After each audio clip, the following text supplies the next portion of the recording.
BJP एक ऐसी party है जो मतलब कि गरीबों का सम्मान करती है, हमारे जैसे युवाओं का सम्मान करती है। नमस्कार, आप देख रहे हैं एबीपी लाइव और मैं हूं आपके साथ नैन्सी वाजपेयी। चुनाव के बीच बिहार के famous YouTuber Manish Kashyap BJP में शामिल हो गए हैं। 25 अप्रैल को राजधानी दिल्ली में मनीष कश्यप ने बीजेपी की सदस्यता ग्रहण की। इस दौरान दिल्ली बीजेपी के पूर्व अध्यक्ष और भोजपुरी सुपरस्टार मनोज तिवारी भी मंच पर मौजूद रहे और उन्होंने पटका पहनाकर मनीष कश्यप का बीजेपी में स्वागत किया।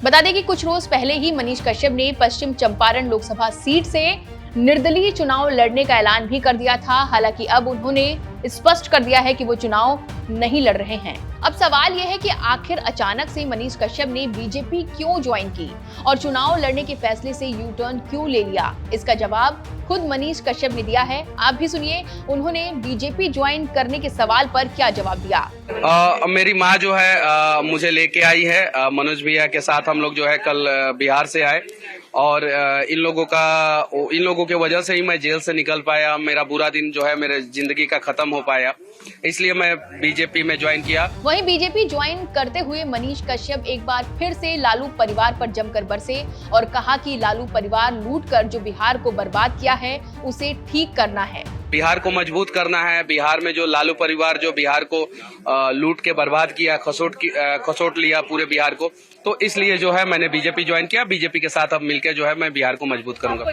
वहीं जब उनसे जेल जाने के बारे में सवाल पूछा गया तो उन्होंने कहा कि मुझ पर झूठे आरोप थे, एनएसए भी हट चुका है और मेरी लड़ाई सनातन को बदनाम करने वालों के खिलाफ थी और हमेशा रहेगी।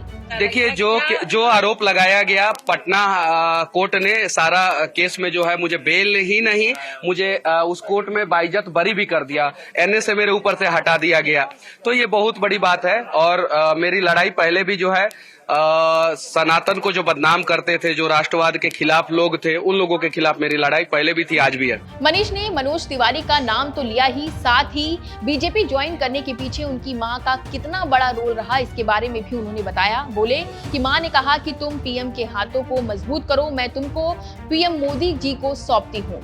दुनिया के सबसे लोकप्रिय नेता नरेंद्र मोदी जी बीजेपी में हैं और वो जो है हमेशा ध्यान देते हैं कि कैसे हम लोगों को काम करना है।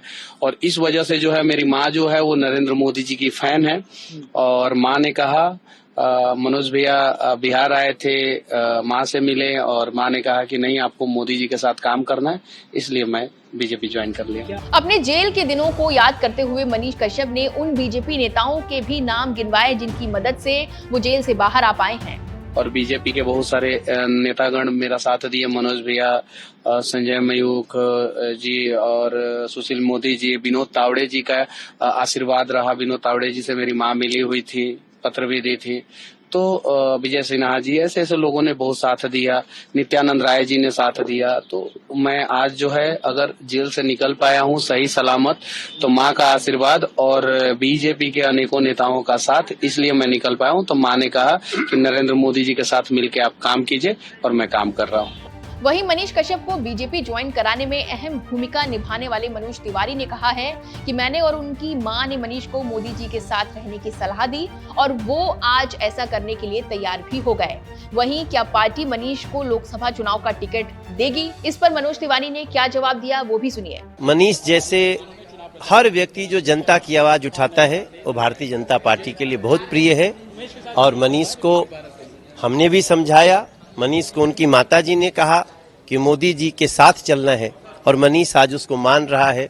मैं मनीष का धन्यवाद करता हूं। गौरतलब है कि मनीष कश्यप के बीजेपी में शामिल होने की सुगबुगाहट कई दिनों पहले से चल रही थी। मनोज तिवारी से उनकी मुलाकात के बाद से ही इस बात की पुष्टि करीब करीब हो चुकी थी और 25 अप्रैल को मनीष ने बीजेपी ज्वाइन भी कर ली। ऐसे में अब माना जा रहा है कि तेजस्वी यादव को कड़ी टक्कर और लालू प्रसाद यादव के परिवार को घेरने के लिए और एनडीए को मजबूत करने के लिए मनीष कश्यप काम में जुट जाएंगे। वैसे आपको क्या लगता है कि क्या मनीष कश्यप बिहार में तेजस्वी यादव को टक्कर दे पाएंगे? ये कमेंट कर जरूर बताएं। फिलहाल इस रिपोर्ट में बस इतना ही। तमाम छोटे बड़े और चुनावी अपडेट्स जानने के लिए आप बने रहिए एबीपी लाइव पर।